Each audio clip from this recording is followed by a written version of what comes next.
Bueno, buen día a tothom, buenos días a todos. Hoy en la sesión de la plataforma de formación continuada de diagnóstico y tratamiento por la imagen tenemos al doctor Raúl Martínez, que es neurólogo y nos va a hablar del rol del ultrasonido focal por resonancia magnética en el abordaje de las enfermedades neurológicas.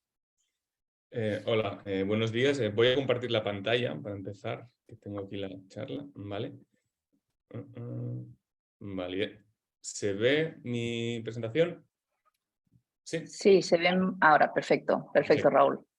Vale, bueno, gracias por la presentación y desde luego gracias por invitarme. Ya es la segunda vez, espero que esto, bueno, yo espero seguir viniendo si es posible, porque además como la evidencia en esta técnica va aumentando continuamente, seguramente siempre voy a tener o vamos a tener cosas nuevas de las que hablar.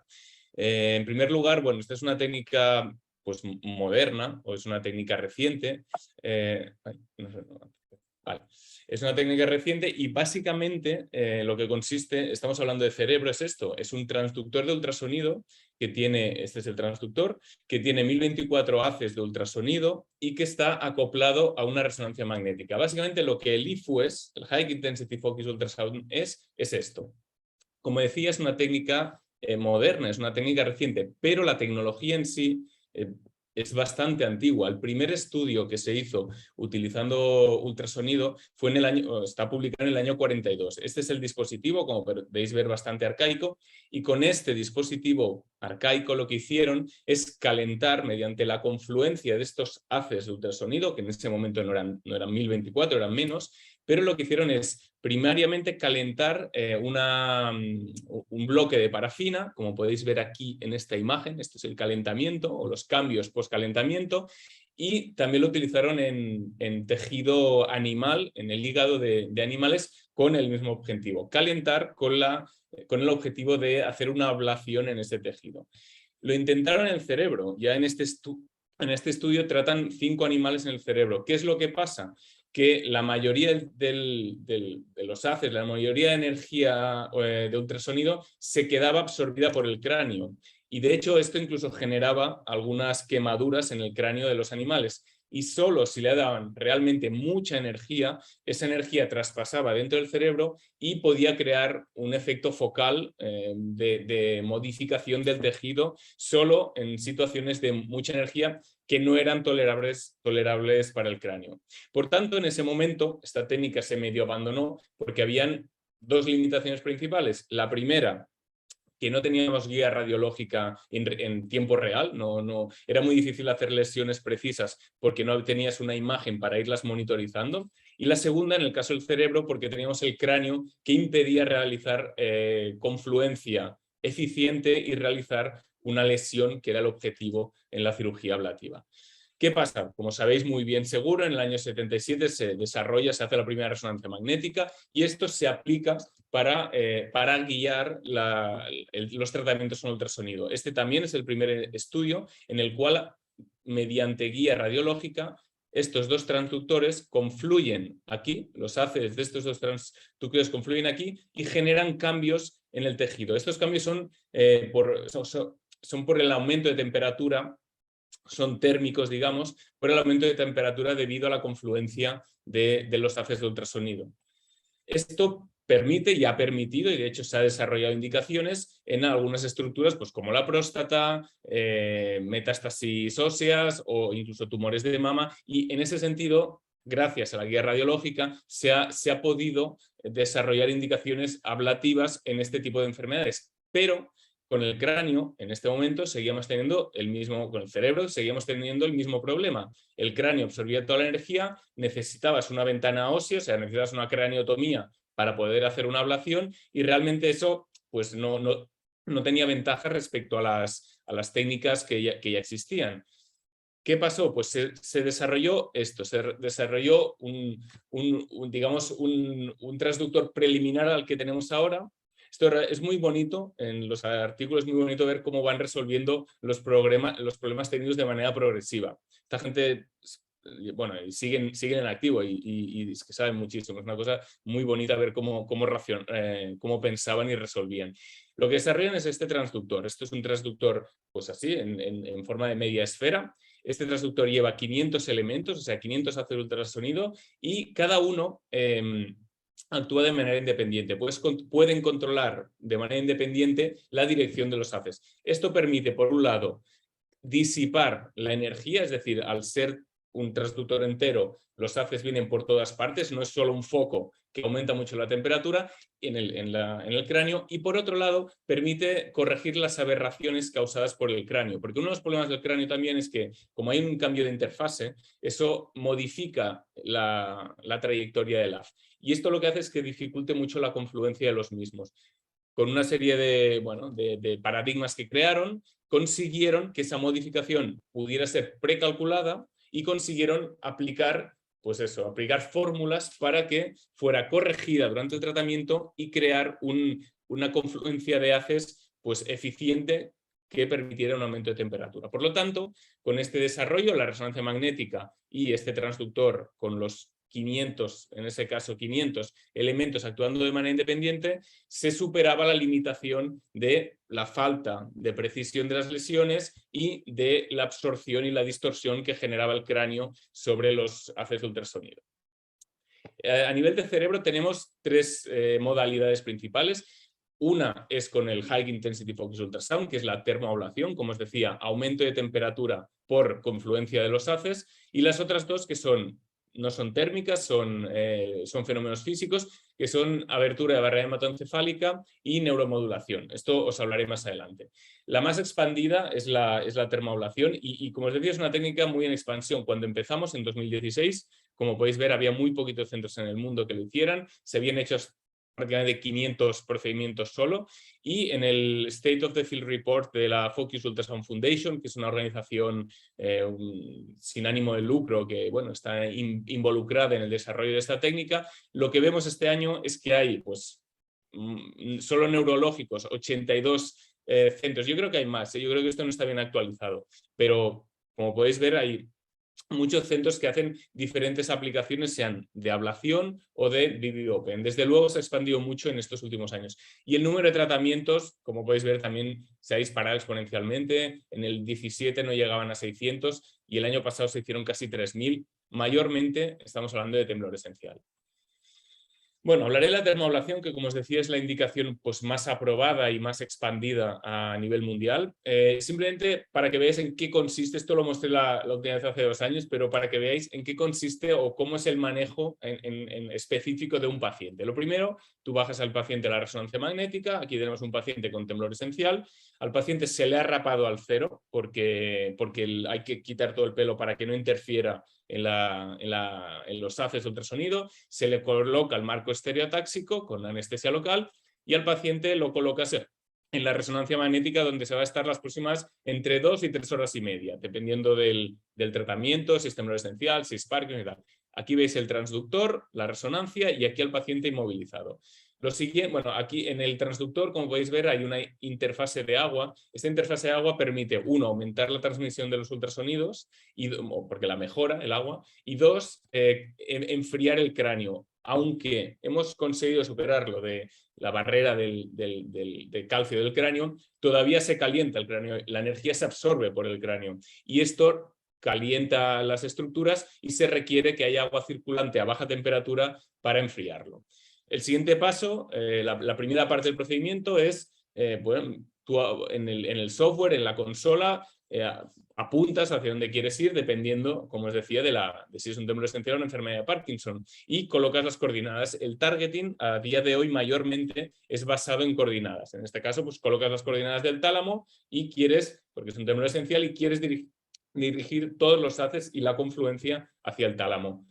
¿Cuál es el siguiente paso? Empiezas a liberar la energía. Aquí vemos un paciente temblando, ¿de acuerdo? Entonces ahora se liberará una sonicación, que lo veréis aquí. Sonicación es la liberación de energía. Empezará a aumentar la temperatura y, como veis, el temblor cesa. Aquí, después de esto, tenemos varias cosas que podemos hacer para ver cómo está el paciente. Podemos hacer imagen, podemos ver la termografía para ver dónde aumenta la temperatura, por tanto, tenemos la guía radiológica y también tenemos la guía clínica. Podemos entrar y ver el efecto.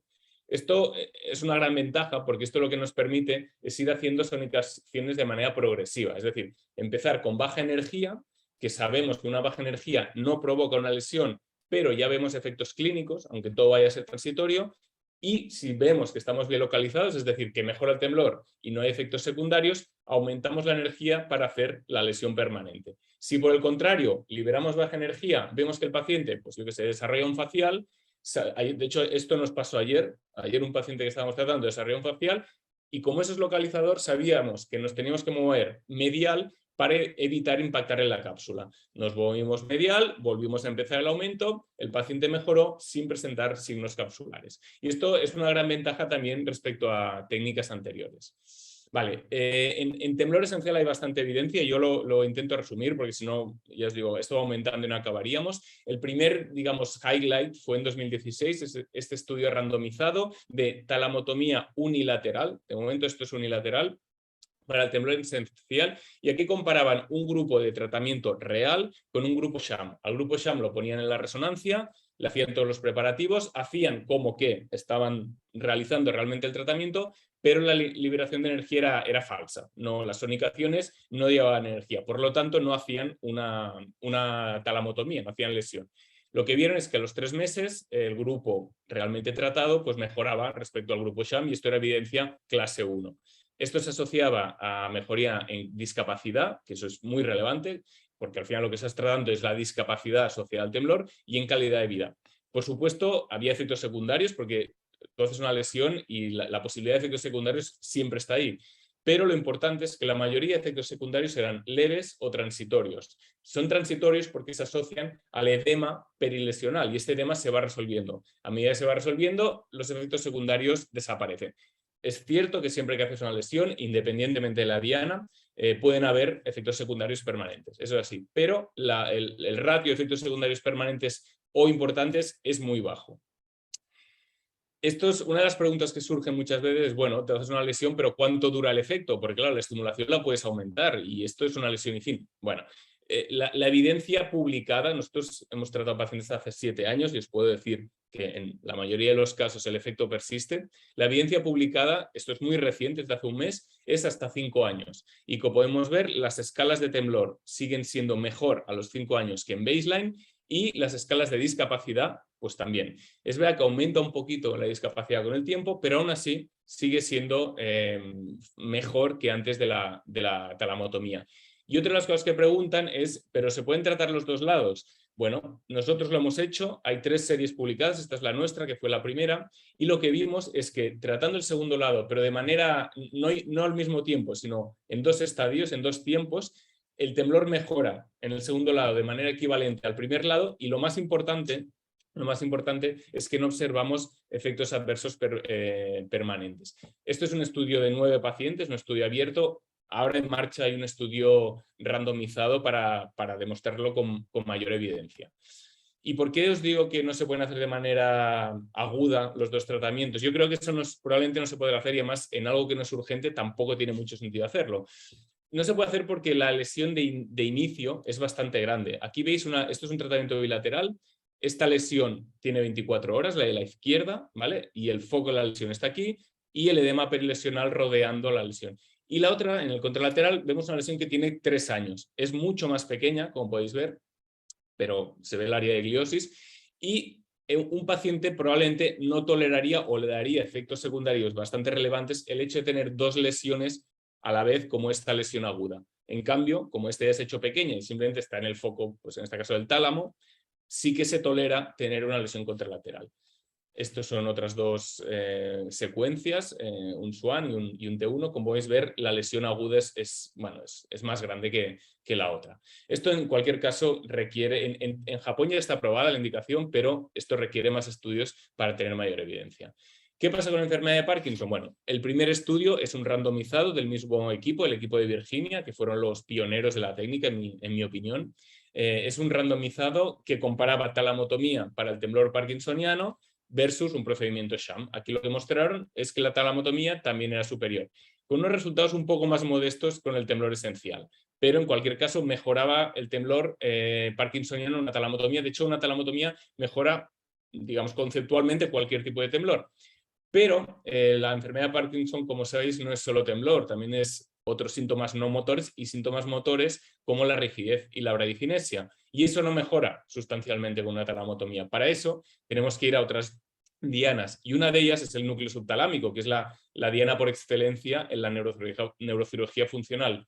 Este estudio lo lideramos nosotros, lo realizamos nosotros en el CINAC, junto con el equipo de Virginia que colaboraron, y este estudio es un estudio randomizado de subtalamotomía unilateral para el tratamiento de la enfermedad de Parkinson. Ahí no solo mejorábamos el temblor, sino que mejorábamos también bradicinesia y rigidez. Como veis, a los 4 meses hay una diferencia significativa y los pacientes que han recibido el tratamiento real pues están mejor y se mantiene ese beneficio. Os voy a poner un vídeo muy breve del perfil de pacientes que tratamos. Esta es una señora, 6 años de evolución, tenía 54 aquí, muy asimétrica, como podéis ver, tiembla la mano derecha, pero también tiene rigidez muy asimétrica, marcadamente asimétrica. También tiene rigidez y bradicinesia, como podéis ver aquí en los miembros derechos.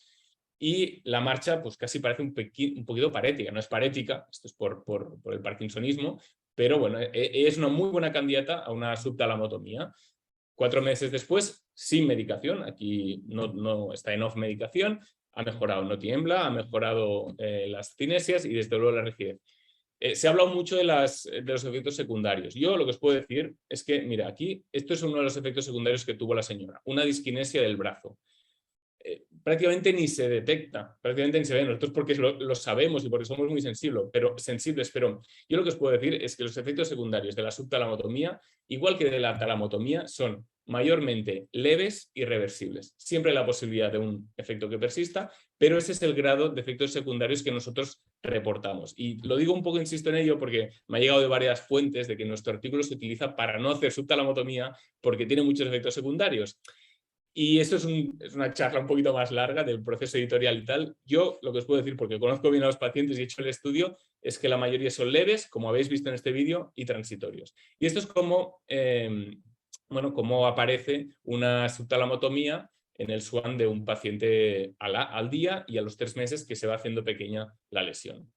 Vale, otra de las cuestiones a valorar en la enfermedad de Parkinson es que no solo es el tálamo o el núcleo subtalámico, se pueden aplicar a otras dianas. Esto lo sabemos por la cirugía de estimulación cerebral profunda y la historia de neurocirugía funcional ablativa previa a los años 50 y tal, previa al IFU.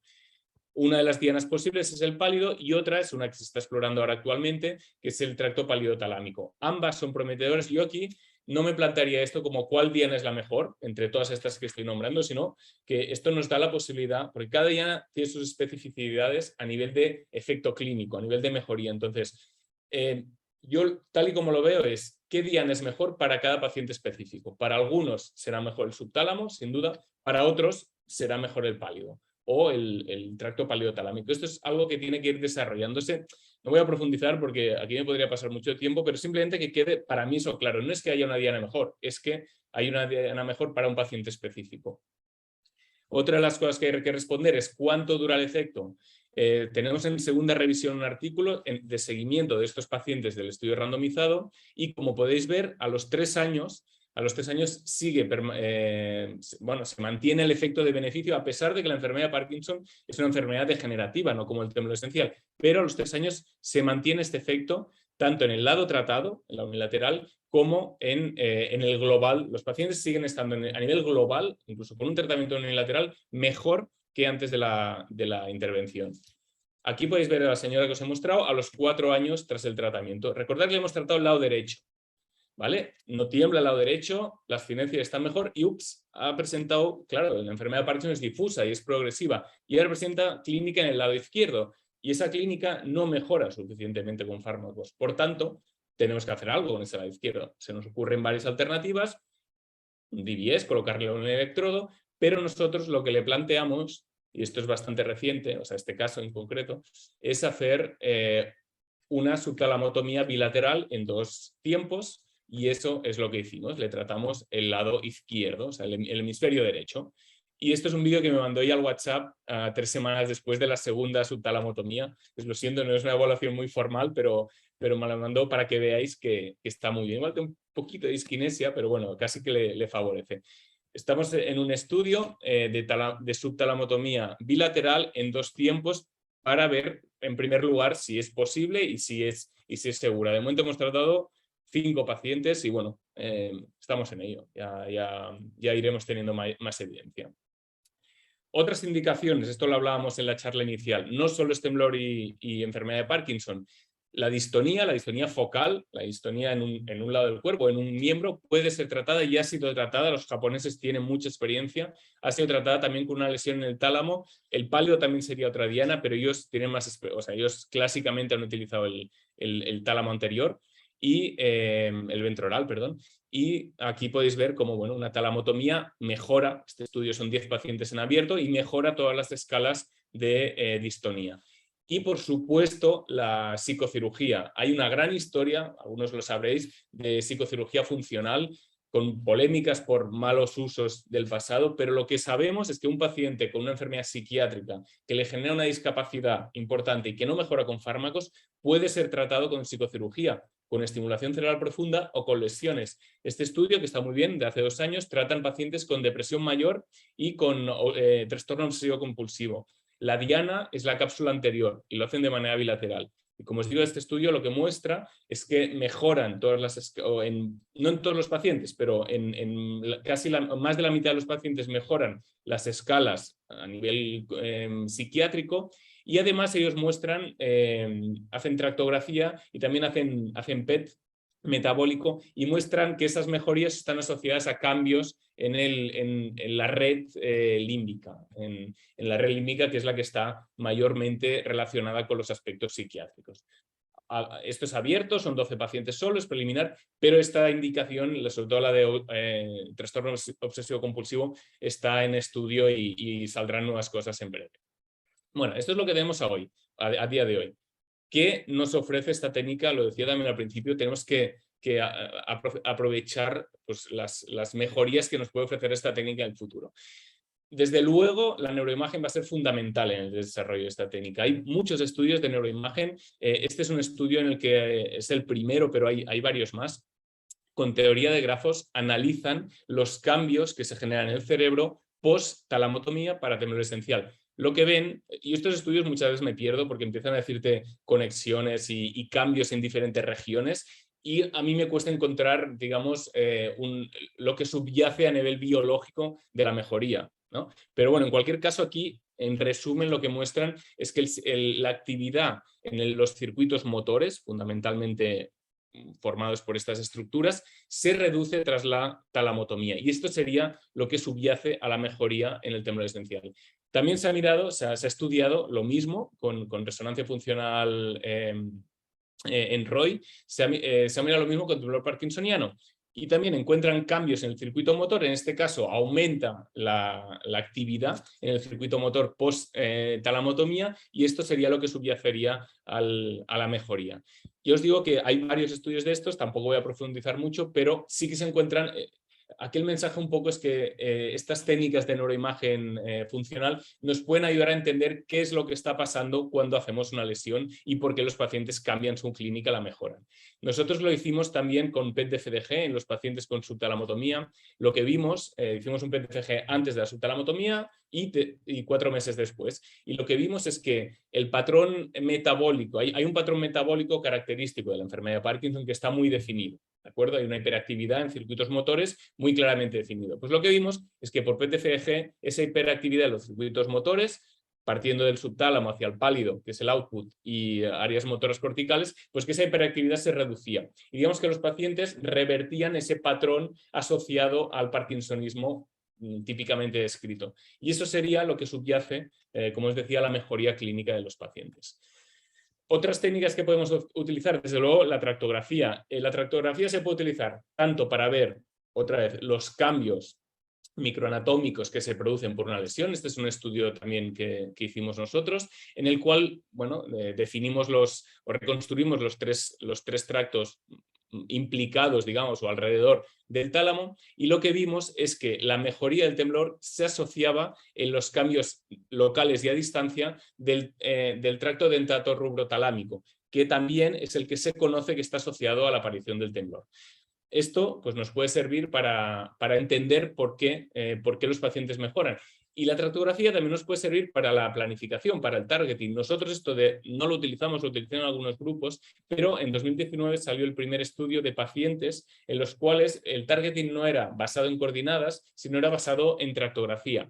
Este es un grupo muy experto en tractografía y ellos lo que mostraron en 10 pacientes es que, bueno, haciendo planificación y targeting por tractografía, los efectos clínicos eran equivalentes a nivel de tanto de eficacia como de seguridad.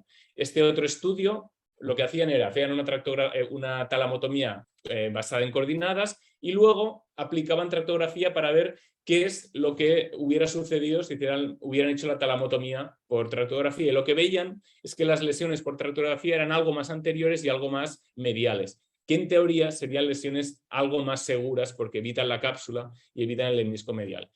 Esto también está en desarrollo. Yo creo que hay que estandarizar, vosotros sabéis más que yo de tractografía, pero que hay que estandarizar a nivel metodológico, que es una de las críticas de la literatura para el uso de la tractografía en el IFU, pero simplemente tenemos aquí potencial de utilizar estas estrategias para mejorar la técnica. Porque la técnica tiene que seguir mejorando.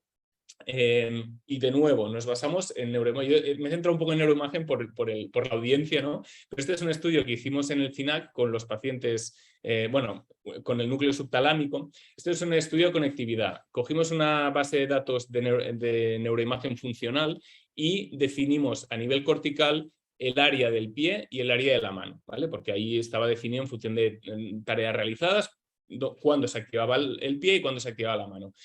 Por tractografía analítica se reconstruyó el tracto desde esas áreas corticales motoras hasta el núcleo subtalámico. Y eso nos permitió pues, hacer un mapa dentro del núcleo subtalámico de dónde está localizado en el área motora del núcleo subtalámico el pie y la mano. ¿Qué nos permite eso? Pues individualizar los tratamientos en función de si el paciente está más afectado en el pie, que nos tenemos que ir más mediales o dorsales, o en la mano, que nos tenemos que ir más laterales. Esto también te ayuda a nivel intratratamiento para decir, bueno, si le he mejorado la mano, sé que estoy lateral y sé que si quiero mejorar el pie, me tengo que ir más medial. Esto, bueno, son cosas que utilizamos y de hecho lo utilizamos en los tratamientos para tomar decisiones intraprocedimiento. Y lo mismo para los signos motores. Como os he dicho, la enfermedad de Parkinson es bradicinesia, rigidez y temblor. Y cada signo motor, digamos que tiene su sweet spot de mejora dentro de la región motora del núcleo subtalámico. Si impactamos dentro siempre de la región motora, pero si impactamos más anteriormente, mejoramos más la bradicinesia. Y si nos vamos más posterolaterales, sabemos que mejoramos más el temblor. Esto lo hemos desarrollado a través de un estudio topográfico y de correlación clínica. Entonces, ¿qué nos permite esto? Empezamos, si tenemos un paciente muy rígido-cinético, sabemos que la diana inicial tiene que ser un poquito más anterior, y si queremos mejorar el temblor, nos tenemos que ir más posterolaterales. Todo esto son cosas que nos ayudan y que nos están ayudando a optimizar y refinar la técnica. Y otros estudios, este también de resonancia funcional, en el cual, este es de un equipo canadiense, pero con nuestros datos de los pacientes de subtálamo, y lo que ellos definieron son una serie de signatures, como dicen aquí, para predecir la mejoría motora. Es decir, ¿qué tienen en baseline a nivel neuroradiológico en común los pacientes que mejoran más respecto a los que mejoran menos? Bueno, y estas son cosas que también nos pueden ayudar incluso en el futuro cuando esto se desarrolle más en la selección de los pacientes. También lo que os digo, esto es para que se entienda que el desarrollo va a venir muy ligado con la tecnología y con la neuroimagen. El ultrasonido, el IFU, también puede mejorar en algunas cosas. Cuando empezamos, esta era la imagen intratratamiento que teníamos. Aquí hay una talamotomía que no se ve nada. Ahora tenemos un coil intramembrana que nos ha permitido mejorar sustancialmente la imagen, como podéis ver, y que también nos ayuda para tomar decisiones intraprocedimiento. Y otra de las cosas que puede mejorar es que, como os he dicho, el transductor tiene 1000 haces, pero tú puedes jugar con esos haces. Por ejemplo, si te está creciendo la lesión lateralmente, que eso es una tendencia que a veces tiene, por la dirección de los haces, a veces tiene, tú quieres evitar esta muesca lateral porque estás impactando en la cápsula. Entonces lo que haces es apagar una serie de haces. Es verdad que pierdes algo de eficiencia, pero enmascaras estos elementos y te permite corregir el tilting de la lesión. Por lo tanto, nosotros esto también estamos aprendiendo a usarlo, pero utilizar esto nos permite hacer lesiones con una forma más adaptada a lo que nosotros querríamos. Bueno, con la ablación ya he terminado. Voy a seguir con, que ya es la parte más corta, voy a seguir con las otras dos modalidades. Esto es en modalidad de low intensity, o sea, de baja frecuencia en realidad, focus ultrasound. Lo primero que nos permite es lo de la apertura de la barrera hematoencefálica. ¿En qué consiste esto? Este es un vídeo. Esto consiste en que hay que inyectar un contraste, que son microburbujas, ¿vale? Y tú lanzas el low intensity, sonicas con el low intensity focus ultrasound sobre el área en la cual tú quieres abrir la barrera hematoencefálica. Digamos que la interacción entre el ultrasonido y las microburbujas abre las tight junctions de la barrera hematoencefálica y te permite tener una apertura focal en el área sonicada y transitoria, porque son 24 horas, de la barrera hematoencefálica en esa región. Esto se utilizó, o sea, se experimentó primero en animales. Este es un modelo animal de Alzheimer, y aquí lo que vieron es que simplemente con la abertura de la barrera hematoencefálica la carga de beta-amiloide se reducía. Había como una limpieza del beta-amiloide, y de hecho incluso mejoraban, los ratones mejoraban en algunas funciones cognitivas. Esto se ha trasladado a los humanos. Hay un estudio en Alzheimer con 4 pacientes, fue el primero que se hizo en humanos. Era un estudio de seguridad, simplemente para ver que se podía realizar la apertura de barrera en pacientes con Alzheimer. Y como podéis ver aquí, esto es baseline, la apertura aquí, y desaparece a las 24 horas. Se ha hecho un estudio también con ELA, y nosotros hicimos un estudio con enfermedad de Parkinson, simplemente para ver la feasibility, la posibilidad de que la barrera hematoencefálica se pudiera abrir. Porque al final el objetivo no es abrir por abrir, ¿no? El objetivo es, uno, abrirlo en estructuras que estén muy relacionadas con lo que es la fisiopatología de la enfermedad. En el caso de la enfermedad de Parkinson, en el estriado. Este también es un estudio en el que abrimos la barrera hematoencefálica en el estriado, porque ahí sabemos que es un punto central en la fisiopatología de la enfermedad de Parkinson, es donde llega la denervación inicialmente, y de ahí pues, se transmite, digamos, el déficit dopaminérgico a los ganglios basales. Y lo que hicimos fue abrir el estriado de 7 pacientes, y como podéis ver, esto es en baseline. Aquí, como capta gadolinio porque la barrera está abierta, 24 horas todavía queda un poquito, y a los 14 días ha desaparecido. En estos pacientes además hicimos PET de florbetabén. Lo que vimos es que se reducía a algo el beta-amiloide, aunque no significativamente, pero había una tendencia. Hicimos PET de FEDOPA para ver la denervación, si había algún cambio en la denervación o a nivel estriatal, en denervación dopaminérgica, y es cierto que en eso tampoco lo esperábamos, no encontramos ningún cambio.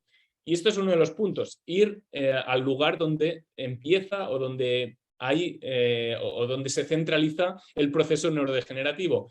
Pero ir ahí también es no solo por ir ahí, sino por poder liberar algo. O sea, se trata de abrir la barrera, saltarnos esta barrera que muchas veces impide que fármacos penetren en el cerebro, pues saltarnos esta barrera mediante su apertura para liberar alguna cosa. Esto es un estudio que hicimos con animales, con monos, y liberamos terapia génica en el estriado. Como podéis ver, la abertura en el estriado del mono es mucho mayor porque somos un poquito más agresivos con los animales.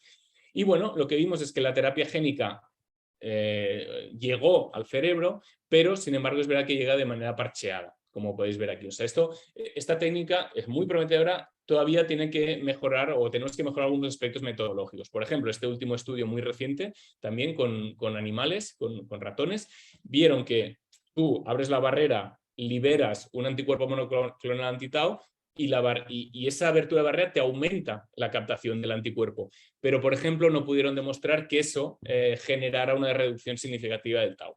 Como os digo, esto es muy prometedor en desarrollo, y cuantos más grupos se sumen a esto, pues más sabremos y antes desarrollaremos indicaciones reales. Aquí el objetivo, así como en ablación mayormente el objetivo es la mejoría sintomática, aquí el objetivo, y es un objetivo muy ambicioso, es modificar el curso evolutivo de las enfermedades neurodegenerativas. Y esto también aplica a los tumores. Antes lo comentaba el doctor Pedraza. La barrera hematoencefálica se ha aplicado también, la abertura de la barrera por LIFU se ha aplicado también a tumores gliales. ¿Qué hacen aquí? Abren la barrera, es un tumor glial operado, abren la barrera en los bordes para liberar un quimioterápico y que penetre más en esos bordes y evitar el crecimiento del tumor. Esto era una serie pequeña, 3 pacientes, experimental, pero realmente aquí en este campo sí que hay muchos grupos que están actualmente trabajando, nosotros no. En este estudio, por ejemplo, es el primer estudio en el que muestra una liberación de un quimioterápico en metástasis cerebrales, el primero que lo muestra en humanos. Y lo que muestran es que es verdad que esa liberación aumenta, o sea, esa abertura de barrera aumentaba la penetración del quimioterápico. Y otra indicación, ya con esto acabo con el BBB casi, otra indicación para la cual se está empezando a utilizar el BBB Opening es realizar biopsias de manera no invasiva.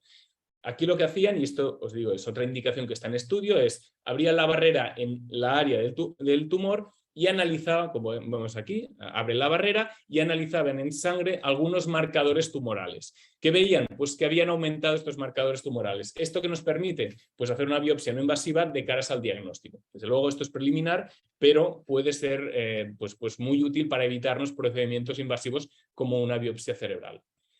Y para acabar con el BBB, este es un estudio muy reciente, de hecho este verano han salido varios trabajos, he tenido que revisarlo así de última hora porque han salido varias cosas. Este es un estudio de BBB en el cual utilizan porque estamos hablando de BBB, de metes al paciente BBB Opening, metes al paciente en la reso y le abres la barrera hematoencefálica, pero en este trabajo lo que utilizan es un dispositivo implantable que va haciendo aberturas de manera, digamos, a lo largo de varias semanas.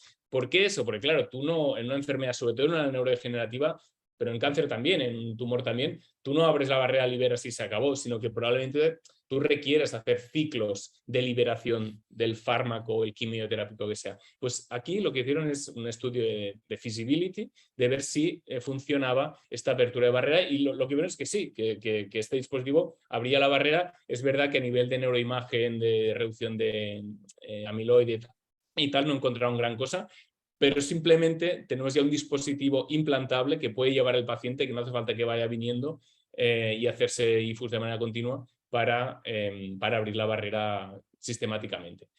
Y para terminar, vamos a la neuromodulación. Para mí la neuromodulación abre un campo impresionante en la neurociencia, quizá menos en la práctica clínica, aunque también, pero sí en la neurociencia. Lo primero que se demostró es que la neuromodulación por LIFU en animales, esto es en animales, no generaba ningún cambio tisular. Esto es un fenómeno físico también y no genera ningún cambio tisular. O sea, tú puedes neuromodular sin que haya un impacto sobre el tejido. En este estudio, además, ya en humanos, lo que vieron es que ese impacto en el tejido, en áreas específicas, en pacientes sanos, mejoraba escalas del humor, o sea, estás neuromodulando y teniendo un efecto clínico objetivable. Y además, con resonancia funcional vieron que había cambios en la actividad cerebral en los circuitos límbicos mayormente. ¿Vale? Entonces, esto es un estudio preliminar, pero esto lo que nos abre es la posibilidad, por ejemplo, de aplicarlo a nivel de psicocirugía o de enfermedades psiquiátricas. Esta es una revisión muy reciente de Frontiers of Psychiatry que, bueno, habla y propone en todas las indicaciones en las cuales se podría aplicar a nivel psiquiátrico la neuromodulación. Tenemos que pensar que, como os decía, la psicocirugía tiene mala fama, tiene detractores y tal, pero la neuromodulación realmente es tan poco invasiva que yo creo que no encontraría tanta resistencia. Entonces, en cualquier caso, es cero invasiva y eso nos permitiría aplicarlo de manera también repetida. A nivel clínico, la neuromodulación se ha aplicado ya, este es el único estudio clínico que yo he encontrado, bueno, que conozco, se ha aplicado ya en epilepsia. Esto eran 6 pacientes, una serie de 6 pacientes abierta, aplican en el foco epileptógeno, aplican neuromodulación y lo único que ven, o lo que ven, es que disminuyen las descargas intercríticas. Entre crisis disminuyen las descargas en el electroencefalograma, sin ningún cambio más. Esto es puramente preliminar. Pero es otra indicación que se está desarrollando y esto es una revisión muy reciente que si estáis involucrados en la epilepsia os aconsejo, porque explica todas las posibles aplicaciones, no solo con neuromodulación, sino también con ablación, porque la ablación del tálamo anterior también se ha utilizado en el pasado para el tratamiento de crisis, para evitar la generalización de las crisis. Y por lo tanto, esta es la última diapo. Yo, así como modo de resumen, os diría cuáles son para mí las fortalezas de esta técnica. Esto quizá es más en ablación, pero en realidad aplica a todo. Las fortalezas, lo principal es que no es invasivo, no es quirúrgico, por lo que es mucho menos invasivo. No podemos decir que no es invasivo, porque en ablación haces una lesión, pero es mucho menos invasivo que las técnicas disponibles. Es una técnica limpia. Al paciente no es que lo toleren tan bien como sale esta foto, hay algunos que lo pasan mal, pero en cualquier caso no tienes al paciente en un quirófano con la cabeza abierta, etcétera, y tú puedes ir ahí e interaccionar fácilmente con él. La recuperación es fácil porque no tenemos heridas, no vamos a tener infecciones, es una recuperación relativamente rápida. Tenemos evidencia bueno, alta evidencia en revistas muy prestigiosas de que puede ser útil y de que es eficaz para una serie de indicaciones. O sea, estamos lidiando con tecnología, pero yo lo digo desde la perspectiva del clínico, pero es una tecnología asequible, es fácil familiarizarse con el uso de la máquina, ¿no? Vas teniendo problemas técnicos, pero se pueden ir resolviendo.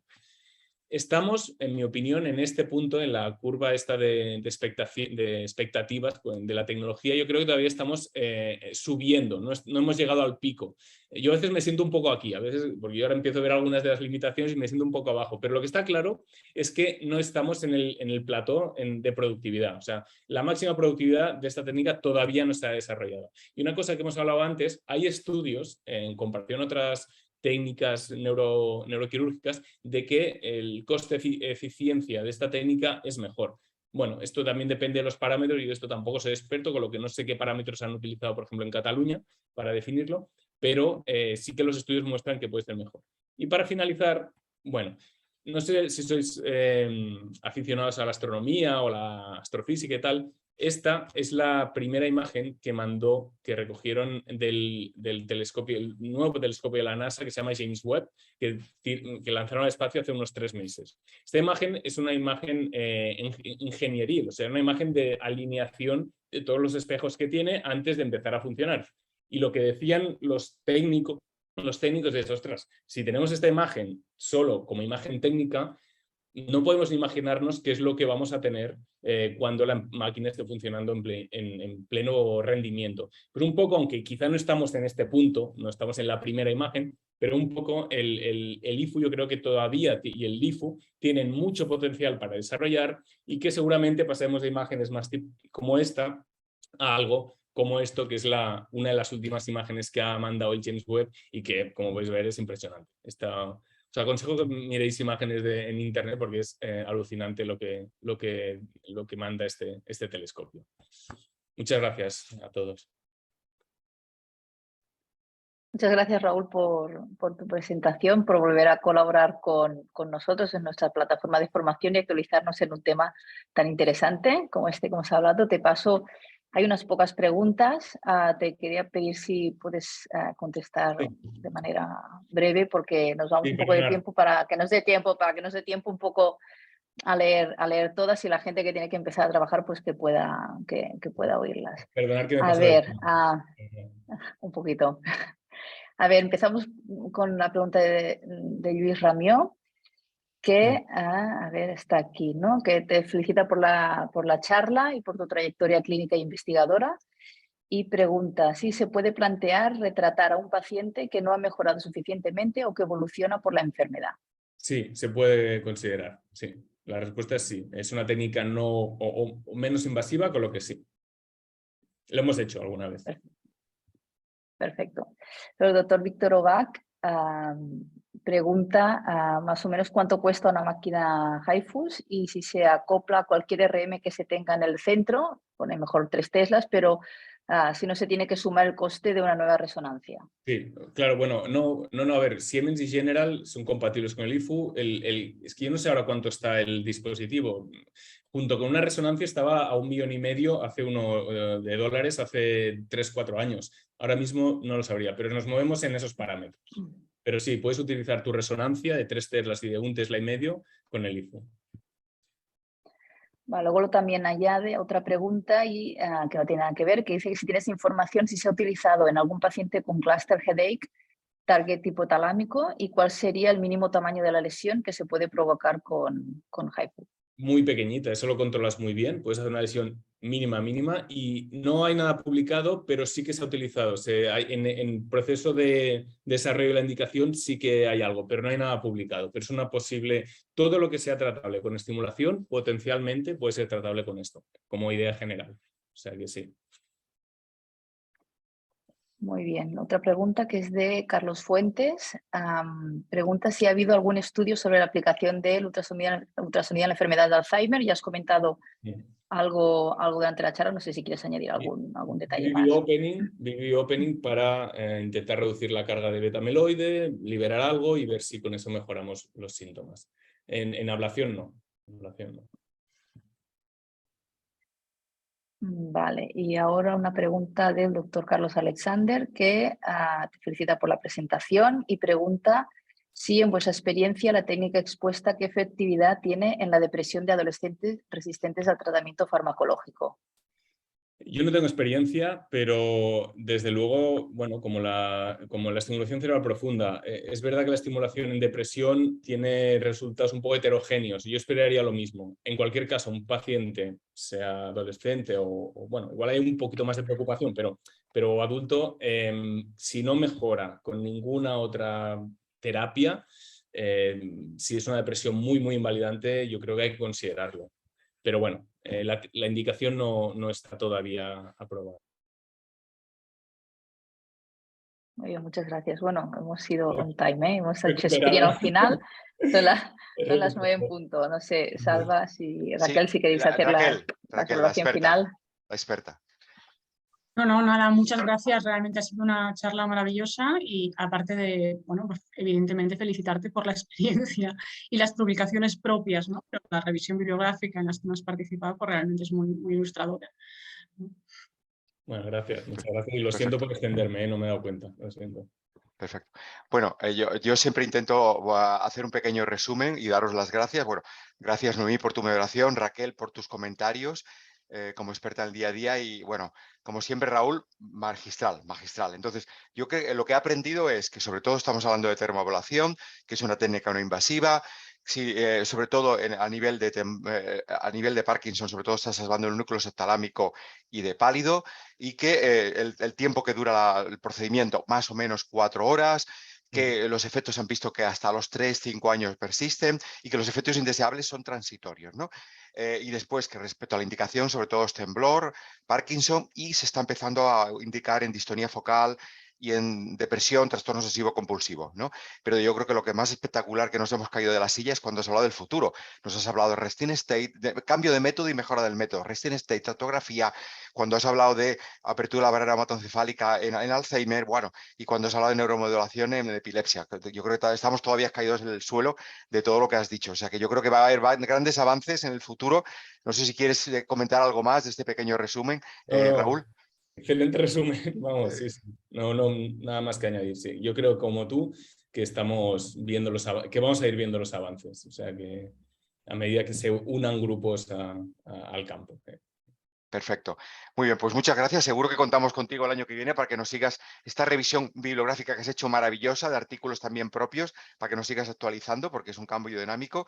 Y simplemente recordar a la audiencia que mañana tenemos a Bárbara Salas del Hospital de Sant Joan de Déu, que nos va a hablar de la experiencia con granografía realizada por tecnólogos y técnicos. Están todos invitados. Sin más, Raúl, Raquel y Noemí, que tengáis un buen día. Buen día a todos.